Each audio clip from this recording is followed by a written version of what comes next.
अस्सलाम वालेकुम dear student. तो आज हम डिस्कस करेंगे म्यूज़िकल साउंड एंड नॉइस। तो सबसे पहले डिस्कस करेंगे म्यूज़िकल साउंड। अब म्यूज़िकल साउंड क्या होता है? तो हम कहते हैं ऐसा साउंड जो रेगुलर हो, सिमेट्रिकल हो, जिसमें पीरियडिक फ्लक्चुएशन हो और वो लिसनर पे जो है वो गुड इफेक्ट क्रिएट करे, तो हम उस साउंड को कहते हैं musical sound. So a sound which is symmetrical,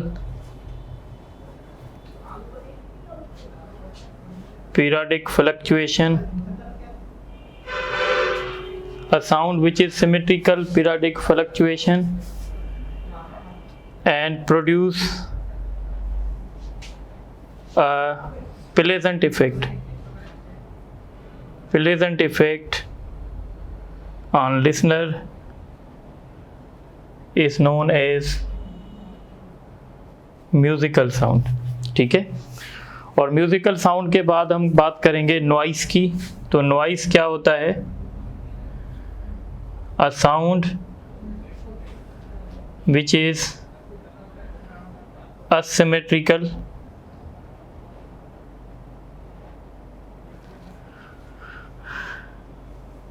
non-periodic fluctuation and produce unpleasant effect on listener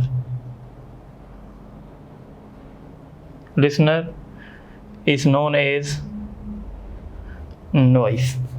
तो ये बेसिकल डेफिनेशन है म्यूज़िकल साउंड की और नॉइस की। तो जो म्यूज़िकल साउंड होता है वो लिसनर को अच्छा लगता है और जो नॉइस होता है वो हमेशा जो है लिसनर को अच्छा नहीं लगता।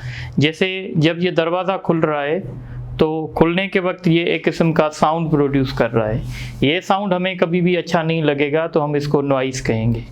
इसी तरीके से गिटार से कोई साउंड निकलेगा तो वो साउंड हमें अच्छा लगेगा, तो हम उसको म्यूज़िकल साउंड कहेंगे। म्यूज़िकल साउंड जो होता है वो सिमेट्रिकल होता है, उसमें पीरियडिक फ्लक्चुएशन होती है। जबकि नॉइस वाला जो साउंड होता है वो उसमें नॉन पीरियडिक फ्लक्चुएशन होती है और वो असिमेट्रिकल होता है। अब हम बात करेंगे characteristics of musical sound. Characteristics of musical sound के म्यूज़िकल साउंड की कौन कौन सी कैरेक्टरिस्टिक्स होती हैं। सो नंबर 1 कैरेक्टरिस्टिक्स है म्यूज़िकल साउंड की इंटेंसिटी ऑफ साउंड। तो बेसिकली हमने डिस्कस किया था कि साउंड एक वेव है और वेव अपने साथ एनर्जी कैरी करती है एक जगह से दूसरे जगह तक। तो जब हम साउंड की इंटेंसिटी की बात करते हैं तो हम कहते हैं कि इस साउंड में कितनी एनर्जी कैरी कर रही है एक यूनिट एरिया, एक यूनिट सेकंड में। सो हम कहेंगे द एनर्जी ट्रांसमिटेड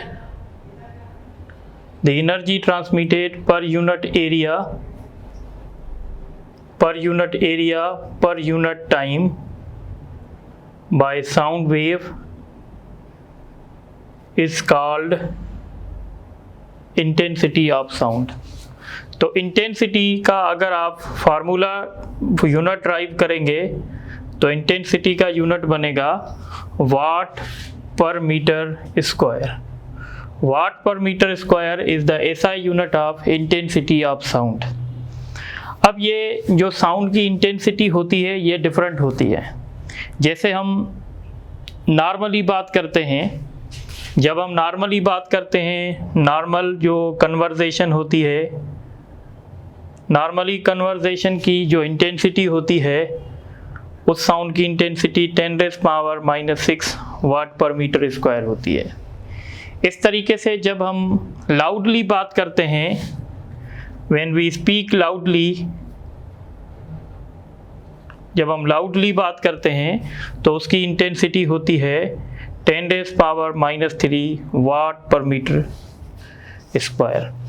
इस तरीके से जब हम बहुत कम एम्पलीट्यूड में बात करते हैं तो लोएस्ट पॉसिबल यानी विदाउट विस्परिंग जो हमारी इंटेंसिटी होती है उसको हम कहते हैं कि 10⁻⁻7 होती है। अब यहाँ पे हम कुछ बात करेंगे कि हम कहते हैं एक साउंड ऐसा होता है जो हमें सुनने में नहीं आता है, तो उस साउंड को फेंटेज साउंड भी कहते हैं। सो याद रखिएगा, threshold of hearing, threshold of hearing, या हम इसको कहते हैं फेंटेस्ट साउंड। फेंटेज साउंड उसको कहते हैं जो सुनने के काबिल नहीं होता, जो सुनने में नहीं आता है, और उसकी इंटेंसिटी कितनी होती है, यानी ऐसे लिख लें, the sound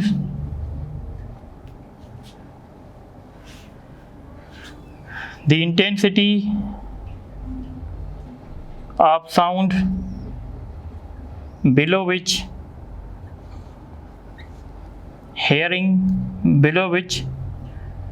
it cannot be heard is known as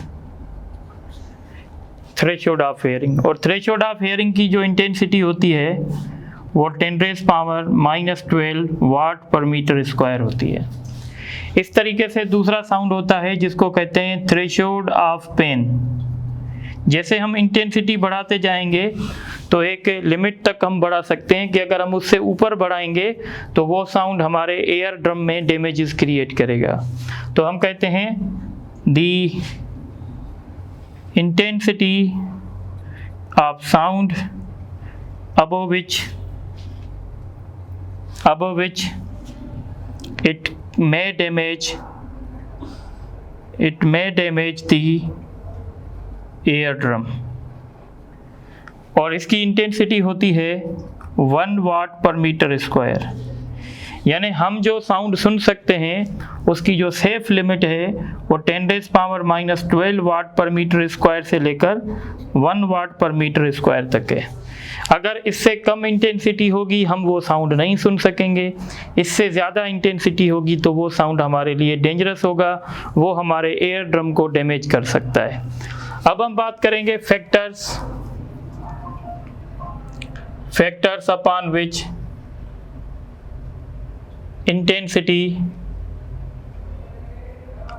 intensity of sound depends. कौन कौन से वो फैक्टर हैं जिन पे इंटेंसिटी डिपेंड करती है? तो नंबर 1 फैक्टर है एम्पलीट्यूड ऑफ साउंड वेव। तो हम कहते हैं intensity is directly proportional to square of amplitude. अगर हम एम्पलीट्यूड को डबल करेंगे तो साउंड वेव की इंटेंसिटी 4 टाइम्स बढ़ जाएगी। और दूसरा फैक्टर होता है सरफेस एरिया ऑफ सोर्स। आपने देखा होगा एक बेल है जिसकी सरफेस एरिया सपोज करें छोटी है और दूसरा एक बड़ा बेल है, तो जब आप इन दोनों में वाइब्रेशन क्रिएट करेंगे तो यहाँ से जो साउंड प्रोड्यूस होगा उसकी इंटेंसिटी ज़्यादा होगी और इसकी जो इंटेंसिटी होगी वो कम होगी। इसलिए हम कहेंगे intensity is directly proportional to surface area of source. और तीसरा फैक्टर होता है जिसको हम कहते हैं डिस्टेंस ऑफ लिसनर या distance of source from listener. देखें जितना सोर्स लिसनर से दूर होगा उतनी इंटेंसिटी कम होती जाएगी। तो हम कहते हैं intensity is inversely proportional to square of the distance from the source. अगर हम डिस्टेंस को डबल कर देंगे इंटेंसिटी जो है 4 टाइम्स कम हो जाएगी। तो ये वो फैक्टर हैं जिन पे हम कहते हैं कि इंटेंसिटी ऑफ साउंड डिपेंड करती है। तो आप ये नोट कर लें तो फिर आगे डिस्कस करते हैं।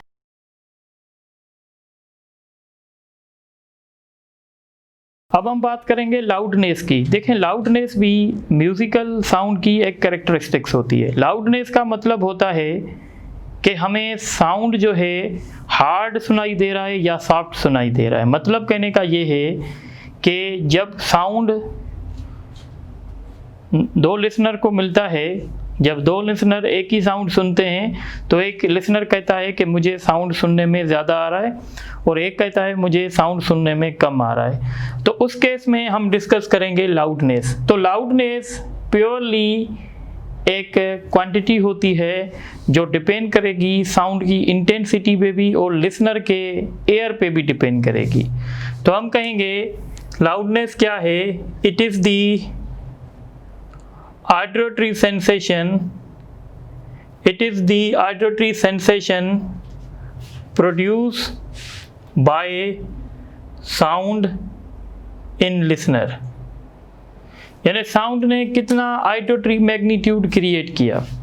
और ये जो लाउडनेस होगी है ये डिपेंड करेगी, it depends upon the intensity of sound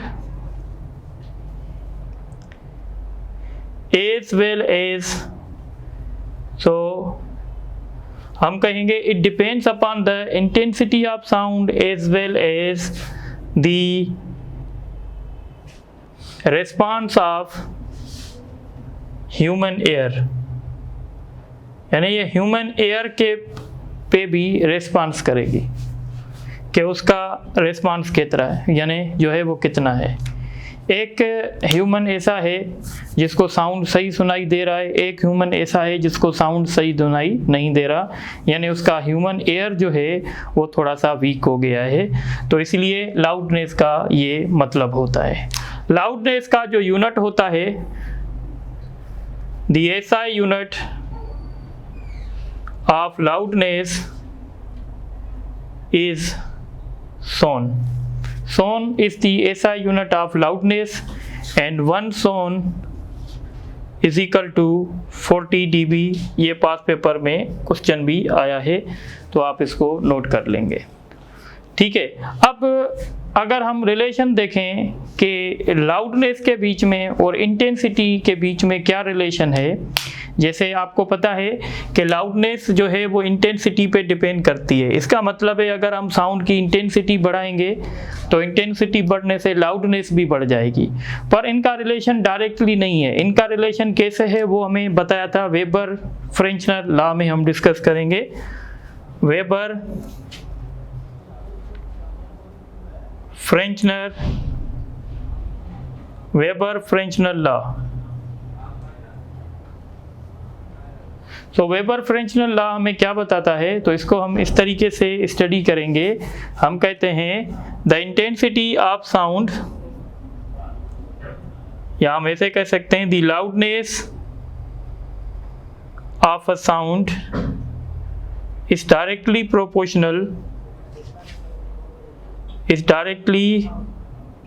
proportional to the log of intensity। यानी loudness L is directly proportional to log of I। This law is known as the Weber-Fresnel law। इसका मतलब ये हुआ कि हमारी जो loudness होगी वो डायरेक्टली प्रोपोर्शनल करेगी लॉगरिथम ऑफ इंटेंसिटी। सपोज करें अगर हम लाउडनेस को डबल करना चाहते हैं तो लाउडनेस को डबल करने के लिए हमें इंटेंसिटी को 100 टाइम्स बढ़ाना पड़ेगा। तो इस रिलेशन में हम ये डिस्कस करेंगे। अब हम डिस्कस करते हैं intensity level. What is intensity level? तो हम कहते हैं it is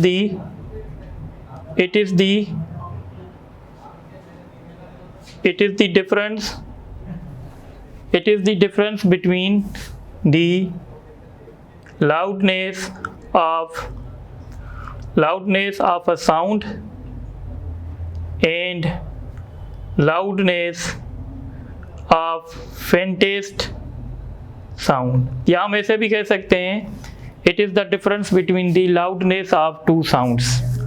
so intensity level को बीटा से शो करेंगे log I का मतलब होगा loudness of given sound minus log I not. log I not का मतलब होगा लाउडनेस ऑफ फेंटेस्ट साउंड। और याद रहे I नॉट का वैल्यू 10⁻⁻12 वाट पर मीटर स्क्वायर होता है। तो लॉगरिथम की प्रॉपर्टी यूज करेंगे तो log I upon I not हो जाएगा और इसका यूनिट जो है बेल होगा। बेल बड़ा यूनिट है इसलिए हम छोटा यूनिट रखेंगे और हम इसको 10 log I/I0 कहेंगे और इसका यूनिट डेसीबेल रखेंगे। तो याद रखिएगा, decibel is the unit of intensity level of sound. तो ये आपको बात समझ में आनी चाहिए। तो इस तरीके से हमने ये इंटेंसिटी लेवल भी डिस्कस कर दिया। अब हम डिस्कस करेंगे pitch. So what is pitch? तो हम कहते हैं पिच म्यूजिकल साउंड की वो कैरेक्टरिस्टिक्स होती है जो फ्रीक्वेंसी पे डिपेंड करती है। सो हम कहते हैं, या हम ऐसे भी कह सकते हैं, it is the characteristics of musical sound which distinguish between grave and shrill sound. Grave sound उसको कहते हैं जिसकी फ्रीक्वेंसी यानी पिच कम होती है, और श्रिल साउंड उसको कहते हैं जिसकी फ्रीक्वेंसी ज़्यादा होती है। जैसे स्पायरो का जो साउंड होता है वो श्रिल होता है क्योंकि उसकी पिच हाई होती है, और लैम्प का जो साउंड होता है वो ग्रेव होता है क्योंकि उसकी पिच और फ्रीक्वेंसी कम होती है। इसी तरीके से वुमन का जो साउंड होता है वो श्रिल होता है, उनकी फ्रीक्वेंसी ज़्यादा होती है, और जो मेन का साउंड होता है वो ग्रेव होता है क्योंकि उनकी फ्रीक्वेंसी कम होती है। So it is the characteristics of a musical sound which distinguish between grave and shrill sound. ठीक है, और पिच किस पे डिपेंड करती है? It depends only upon the frequency of sound.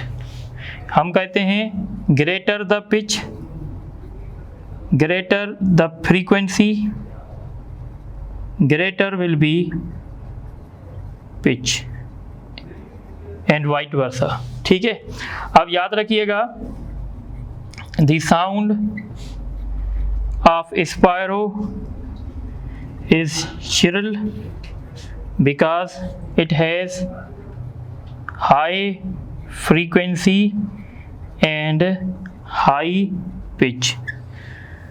The sound of lamp is grave because it has low pitch, low frequency and low pitch. ठीक है, अब इसके बाद लास्ट प्रॉपर्टी है जिसको हम कहते हैं क्वालिटी, या हम इसको कहते हैं टिम्बर। सो क्वालिटी या टिम्बर क्या है? तो हम कहते हैं it is the characteristics of a musical sound which distinguish between two sounds having same pitch and loudness. यानी दो ऐसे साउंड हैं जिनकी पिच भी सेम है, लाउडनेस भी सेम है, फिर भी हम उनको डिस्टिंग्विश करते हैं, तो हम कहते हैं इसको क्वालिटी। जैसे आपका फ्रेंड कोई फ़ोन पे बात करता है तो आप उसको रिकग्नाइज कर देते हैं, आइडेंटिफाई कर देते हैं कि ये मेरा फ्रेंड ए या बी या सी बात कर रहा है। सो इसका मतलब है we can recognize the voice of our friend on telephone with the help of quality या टिम्बर। और ये जो क्वालिटी या टिम्बर होती है ये बेसिकली डिपेंड करती है वेव फॉर्म्स में। अगर वेव फॉर्म्स डिफरेंट होंगे तो हम कहेंगे इनकी क्वालिटी भी डिफरेंट होगी। So what is quality? It is the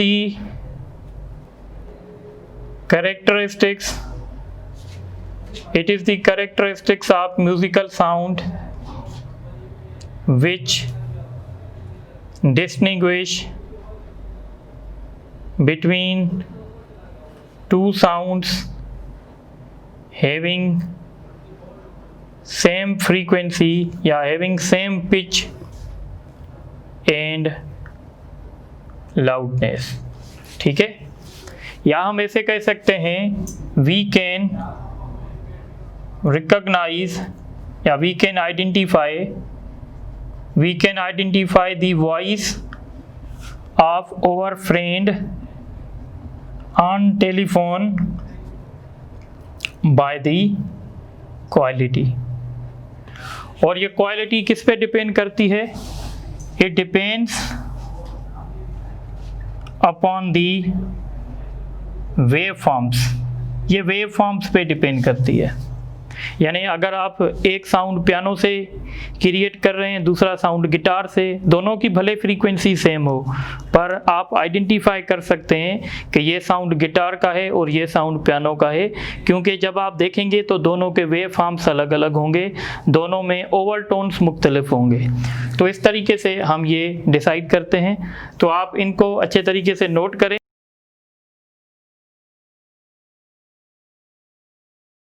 अच्छा, अब हम डिस्कस करेंगे डॉपलर्स इफेक्ट। डॉपलर्स इफेक्ट क्या है? तो हम कहते हैं whenever there is a relative motion between source and listener, then there will be change in the apparent frequency, and this effect is known as the Doppler's effect. So Doppler's effect की definition क्या है? When, या हम ऐसे कह सकते हैं, the change in the change in the apparent frequency, change in the apparent frequency, the change in the apparent frequency due to relative motion between source and listener is known as Doppler's effect. यानी जैसे आपने देखा होगा कि जब हम suppose करें ये एक किस्म का प्लेटफॉर्म है और हम यहाँ पे वेट कर रहे हैं और यहाँ पे ये ट्रेन जो है वो हमारे तरफ आ रही है। जब ये ट्रेन हमारे तरफ आएगी तो हमें ये लगेगा कि ट्रेन जो सायरन इमिट कर रही है, हमें ये लगेगा कि उसकी फ्रीक्वेंसी बढ़ रही है। पर जब ये ट्रेन हमसे दूर चली जाएगी तो हमें फिर ये लगेगा कि साउंड की फ्रीक्वेंसी जो है वो कम हो रही है। तो ये जो डिफरेंस होता है हम इसको कहते हैं डॉपलर्स इफेक्ट, क्योंकि सबसे पहले डॉपलर्स ने ऑब्जर्व किया था। तो डेफिनेशन क्लियर करें, the change in the apparent frequency due to relative motion between source and listener is called Doppler's effect. जब सोर्स और लिसनर के बीच में रिलेटिव मोशन होता है तो लिसनर जो फ्रीक्वेंसी डिटेक्ट करता है वो हमेशा ओरिजिनल फ्रीक्वेंसी से डिफर करती है और इस इफेक्ट को हम कहते हैं डॉपलर्स इफेक्ट। सपोज करें आप किसी प्लेटफॉर्म पे ट्रेन का वेट कर रहे हैं और ट्रेन प्लेटफॉर्म पे आ रही है और उसी टाइम वो सायरन भी इमिट कर रही है, तो आप इस सायरन की जो फ्रीक्वेंसी डिटेक्ट करेंगे वो ज़्यादा होगी, और जब ये ट्रेन आपसे चली जाएगी, प्लेटफॉर्म से लीव कर चुकी होगी और सायरन इमिट करेगी, तो आप उसकी फ्रीक्वेंसी जो ऑब्जर्व करेंगे वो ओरिजिनल से कम होगी। इस फेनोमेना को कहते हैं डॉपलर्स इफेक्ट। अब डॉपलर्स इफेक्ट जो होता है वो सिर्फ साउंड वेव के लिए एप्लीकेबल नहीं है, बल्कि ये लाइट के लिए भी एप्लीकेबल होता है। तो हम कहते हैं this effect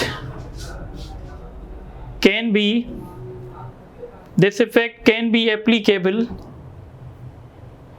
for sound wave as well as light wave, दोनों के लिए ये एप्लीकेबल होता है।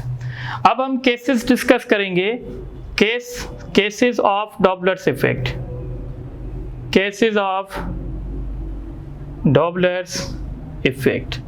तो नंबर 1 केस है कि when listener is moving and source is stationary. When listener is moving and source is stationary. अब इसमें भी हमारे पास 2 केस हैं। केस नंबर A है when listener is approaching the source, यानी जब लिसनर सोर्स को अप्रोच करेगा। सपोज करें अब ये एक लाउड स्पीकर पड़ा हुआ है ठीक है, और आप किसी कार में हैं और ये कार इस लाउड स्पीकर के करीब जा रही है, तो आप जब इसके करीब जाएंगे, इसको अप्रोच करेंगे, तो आप जो साउंड ऑब्जर्व करेंगे उसकी फ्रीक्वेंसी ज़्यादा ऑब्जर्व करेंगे।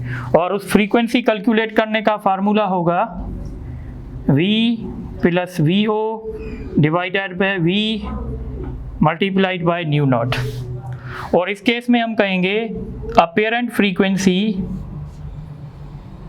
Frequency will be greater than true frequency, यानी अपीरेंट फ्रीक्वेंसी ट्रू फ्रीक्वेंसी से ज़्यादा है, यानी फ्रीक्वेंसी जो है वो इंक्रीज हो जाएगी।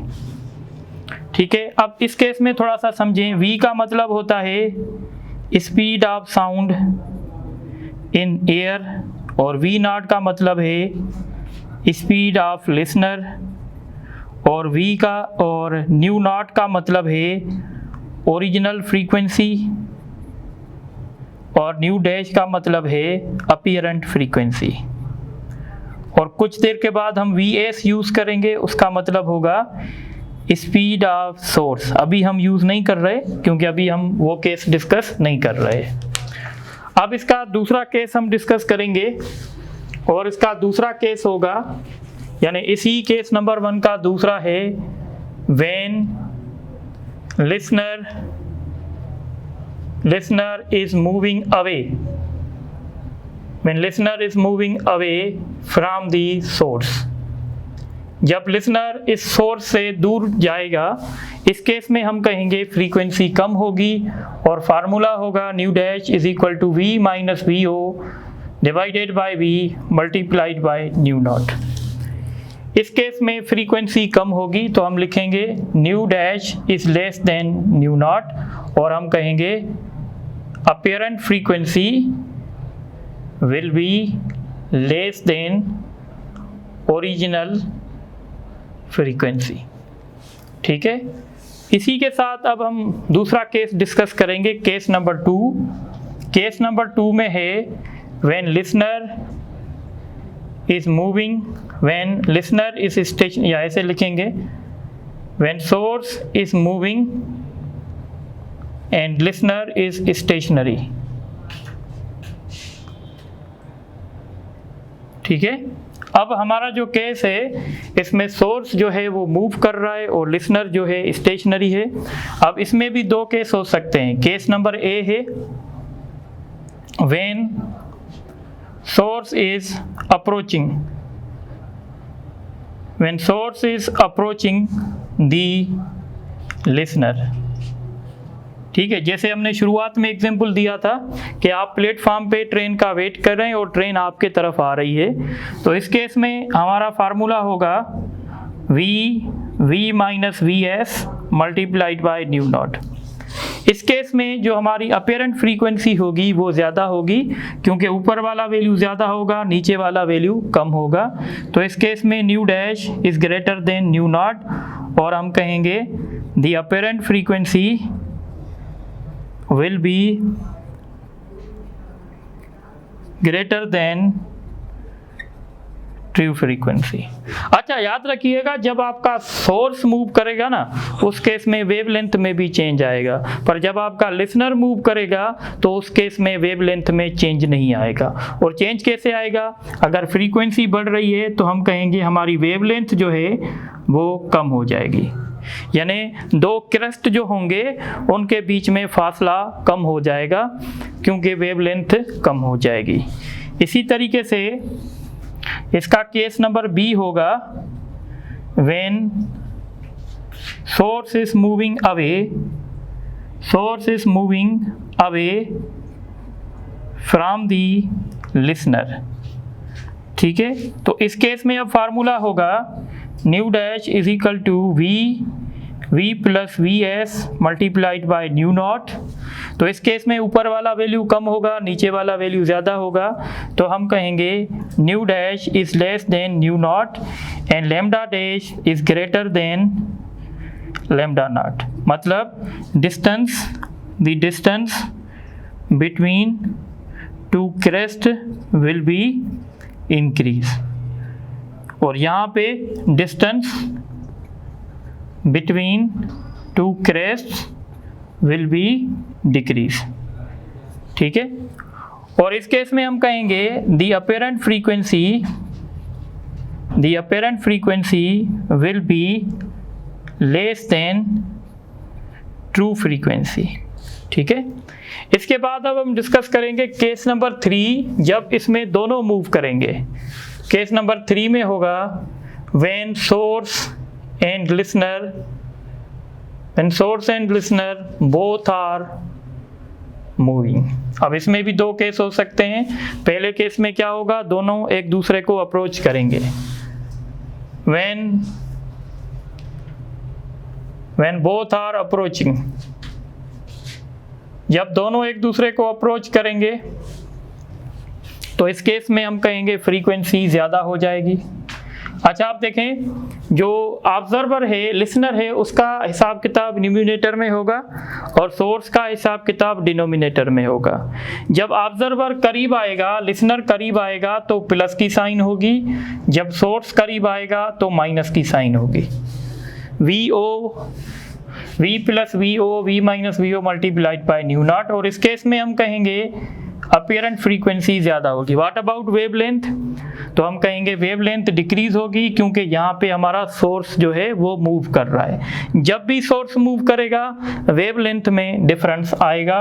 तो इस केस में lambda dash is less than lambda nought, और हम कहेंगे apparent frequency will be greater than true frequency. इसका केस नंबर बी करेंगे। केस नंबर बी क्या होगा, केस नंबर बी है when both are moving away from each other.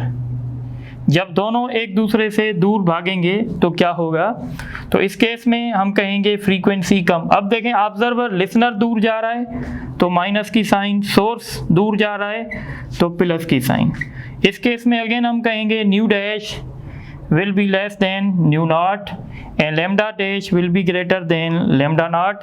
और हम फाइनली कहेंगे apparent frequency will be less than true frequency।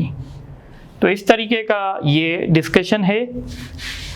अब last में हम डिस्कस कर लेते हैं एप्लीकेशन ऑफ डॉपलर्स इफेक्ट। जैसे कि मैंने आपको पहले भी बताया कि डॉपलर इफ़ेक्ट ना सिर्फ साउंड के लिए यूज़ होता है, बल्कि ये क्या कहते हैं लाइट वेव्स के लिए भी यूज़ होता है। तो हम इसको रेडार सिस्टम में भी यूज़ करते हैं। It is used in radar system. Radar system में रेडार का फुल फॉर्म है, अगर आप रेडार का फुल फॉर्म याद रखना चाहते हैं, RA for radio and DA for detection, radio detection and ranging. ये एक सिस्टम होता है जिसमें से हम किसी भी ऑब्जेक्ट की प्रेजेंस और उसकी रेंज फाइंड करते हैं। ये यूजुअली एयरपोर्ट्स पे होता है, जिससे हमें पता चलता है कि कौन सा एरोप्लेन हमारे जो है जुरिसडिक्शन में आया है और हमारी जुरिसडिक्शन में उसकी रेंज कितनी है। तो ये हम यहाँ से फाइंड कर सकते हैं। इसी तरीके से तो रेडार का जो वर्किंग प्रिंसिपल है वो डॉपलर्स इफेक्ट है। और दूसरा हमारे पास होता है सोनार। सोनार जो है ये सिस्टम होता है जो हम अंडर वाटर यूज करते हैं। It is used to detect the या to monitor the objects in the water. Water में जो लाइट है वो सही तरीके से काम नहीं करती है, लाइट वेव, इसलिए हम वहाँ पे साउंड वेव्स यूज़ करते हैं। सोनार बेसिकली साउंड वेव्स हैं। सोनार का फुल फॉर्म है साउंड नेविगेशन एंड रेंजिंग। तो बेसिकली सोनार जो है, सोनार इज एन अल्ट्रासोनिक वेव। ये अल्ट्रासोनिक वेव है जिससे हम ये पता लगाते हैं कि हमारे जैसे सबमरीन है, सबमरीन में हम नेविगेशन जो करते हैं वो सोनार के थ्रू करते हैं। इसी तरीके से एक और टेक्नोलॉजी होती है या टर्म होती है जिसको कहते हैं red shift. What is red shift? तो याद रखिएगा, ये क्वेश्चन भी आया है। देखें, ये हमारी अर्थ है और ये समझें कोई स्टार है। जब ये स्टार हमारे अर्थ के करीब आता है तो ये जो लाइट इमिट करता है उसकी वेवलेंथ कम हो जाती है, फ्रीक्वेंसी बढ़ जाती है। पर ये जब स्टार हमारी अर्थ से दूर जाता है तो इसकी फ्रीक्वेंसी कम हो जाती है और वेवलेंथ बढ़ जाती है। तो जब कोई स्टार हमारी अर्थ से दूर जाएगा तो हम कहेंगे वेवलेंथ बढ़ गई, यानी रेड शिफ्ट हो गया। तो रेड शिफ्ट का मतलब क्या है? When a star is moving away from the earth, it is said to be red shift। इसको कहेंगे रेड शिफ्ट। इसी तरीके से दूसरा होता है blue shift. What is blue shift? Blue shift का मतलब होता है कि कोई स्टार हमारे अर्थ के करीब आ रहा है, तो हम कहेंगे when a star is moving towards earth, then it is said to be blue shift। तो ब्लू शिफ्ट और रेड शिफ्ट का मतलब आपको समझ में आना चाहिए। तो आप ये नोट करें। तो अब हम लास्ट टॉपिक डिस्कस करेंगे जिसको कहते हैं बीट्स।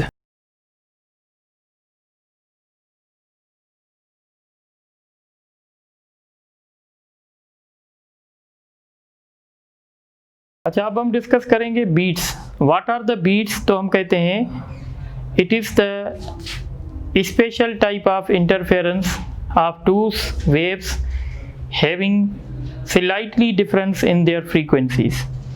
सबसे पहले तो बीट्स होती क्या है? तो जब किसी मीडियम में दो साउंड वेव ट्रेवल करते हैं सेम डायरेक्शन में, तो हम साउंड की इंटेंसिटी में एक पीरियोडिक वेरिएशन ऑब्जर्व करते हैं। तो ये जो पीरियोडिक वेरिएशन हम ऑब्जर्व करते हैं इसको बीट्स कहते हैं। तो बीट्स क्या है? It is the periodic variation in the intensity of sound. Beats क्यों बनती हैं? तो हम कहते हैं it is the result of superposition या interference. It is the result of interference of two sound waves traveling in same medium in same direction। it is the result of interference of two sound waves, ऐसे लिखें, having same amplitude traveling in same medium in same direction, but having slightly difference in their frequencies। याद रखिएगा, वो waves ही beats बना सकती हैं जिनकी frequency में थोड़ा सा डिफरेंस होगा। ठीक है, तो बीट्स आई होप कि आपको समझ में आ रही होंगी। देखें, ये बीट्स इस तरह से हम बनाते हैं। अगर आप इन बीट्स का ग्राफ देखेंगे तो आपको ग्राफ कुछ इस तरीके से मिलेगा। ये पीरियोडिक वेरिएशन होंगी। तो ये जो पीरियोडिक वेरिएशन हो रही है साउंड में, कभी आपको साउंड हाई दिखाई दे रहा है, कभी उसका एम्पलीट्यूड लो हो रहा है। तो ये जो पीरियोडिक वेरिएशन है इसको हम बीट्स कहते हैं। और बीट्स क्यों बनती हैं? ये हमेशा इंटरफेरेंस की वजह से बनती हैं। पर उन वेव्स की इंटरफेरेंस जिनका एम्पलीट्यूड सेम हो, सेम डायरेक्शन में मूव कर रही हैं, सेम मीडियम में मूव कर रही हैं, पर उनकी फ्रीक्वेंसी में थोड़ा सा डिफरेंस है। अब यहाँ पे एक इम्पॉर्टेंट टर्म होती है beat frequency. Beat frequency, what is beat frequency? तो हम कहते हैं द नंबर ऑफ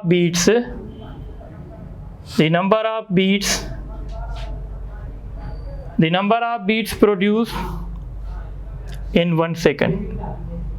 1 सेकंड में कितनी बीट्स प्रोड्यूस हुई? तो बीट फ्रीक्वेंसी निकालने का फार्मूला है बीट फ्रीक्वेंसी निकालने का फार्मूला है F1 माइनस F2। मतलब अगर एक साउंड की फ्रीक्वेंसी 55 हर्ट्ज है, दूसरे साउंड की फ्रीक्वेंसी 50 हर्ट्ज है, अगर ये दो साउंड वेव सेम मीडियम में सेम डायरेक्शन में ट्रेवल कर रही हैं तो यहाँ से जो बीट्स प्रोड्यूस होंगी वो 5 होंगी।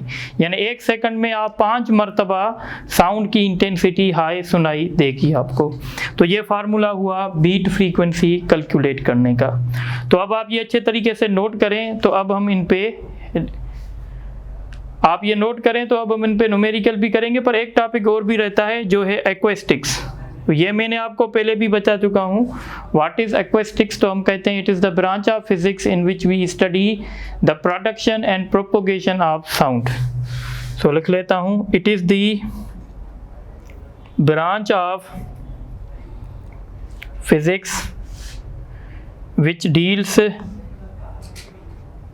The study about production and propagation of production, properties and propagation of sound। ठीक है, और इसमें हम एक बात पढ़ते हैं जिसको कहते हैं इको। बेसिकली ये इको क्या होता है? तो हम कहते हैं it is the reflection, it is the reflection of sound. जब साउंड किसी सरफेस से स्ट्राइक करता है तो वो वापस आ जाता है और हमें दोबारा सुनाई देता है, तो इसको हम कहते हैं echo. Echo reflection of sound की वजह से बनता है। The minimum distance for observing echo is 17 metre.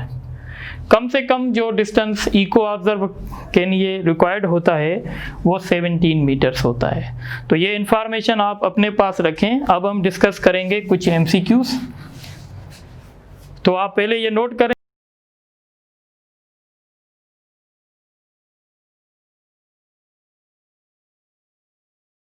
अच्छा, ये कुछ MCQs आप देख लें, और बाकी मैं टेस्ट भी अपलोड करवा दी है मैंने, तो उसको भी देखें। The sone is the unit of, so sone किसका यूनिट है? तो सोन बेसिकली लाउडनेस का यूनिट है, और ये भी याद रखना चाहिए 1 सोन 40 dB के बराबर होता है। The intensity level of normal conversation की इंटेंसिटी लेवल पूछ रहा है, तो इंटेंसिटी लेवल निकालने का फार्मूला है B = 10 log I upon I0। तो आपको पता होना चाहिए कि नॉर्मल जो बातचीत होती है उसकी इंटेंसिटी होती है 10⁻⁻⁻6, और I0 आपको पता है 10⁻⁻12 है। तो ये होगा 10 log 10⁻6, और 10⁻6 का log 6 होगा, तो ये 60 dB हो जाएगा। इसका ऑप्शन बी होगा। उसके बाद क्वेश्चन है the intensity of sound depends upon. Sound की जो इंटेंसिटी होती है एम्पलीट्यूड पे भी डिपेंड करती है, सरफेस एरिया ऑफ सोर्स पे भी डिपेंड करती है, डिस्टेंस पे भी डिपेंड करती है। तो सारे ऑप्शन ठीक है। The SI unit of intensity of sound, intensity of sound का SI यूनिट वाट/मीटर² है। उसके बाद क्वेश्चन है the intensity of threshold of pain. तो थ्रेशोल्ड ऑफ पेन की मैंने बताई थी इंटेंसिटी कितनी है, 1 वाट/मीटर² है। उसके बाद क्वेश्चन है the property of musical sound which distinguish between grave and shrill sound. तो हम इसको पिच कहते हैं। उसके बाद क्वेश्चन है the quality of sound depends upon. तो क्वालिटी जो होती है वो बेसिकली वेव फॉर्म्स पे डिपेंड करती है।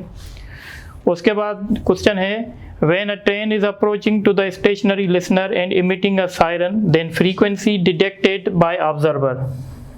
तो इसका मतलब है ट्रेन सोर्स को अप्रोच कर रही, ट्रेन लिसनर को अप्रोच कर रही है, यानी सोर्स लिसनर को अप्रोच कर रहा है, तो फ्रीक्वेंसी ओरिजिनल से ज़्यादा होगी।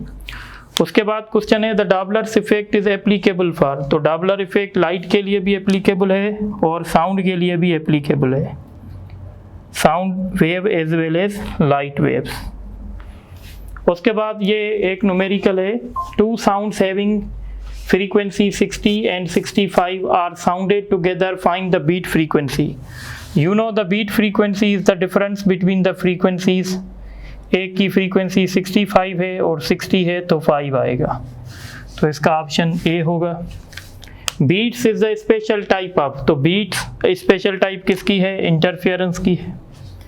उसके बाद क्वेश्चन है, listener is moving at the speed 170 metre per second to the stationary source, यानी लिसनर मूव कर रहा है, सोर्स स्टेशनरी है, तो फार्मूला क्या लगेगा? v plus v naught divided by v multiplied by nu naught, ठीक है। एंड एमिटिंग सायरन और इसकी फ्रीक्वेंसी 400 है, find the frequency detected new dash. v की जगह आप लिखेंगे 330, ये खुद बता रहा है आपको, plus 170 divided by 370 and multiplied by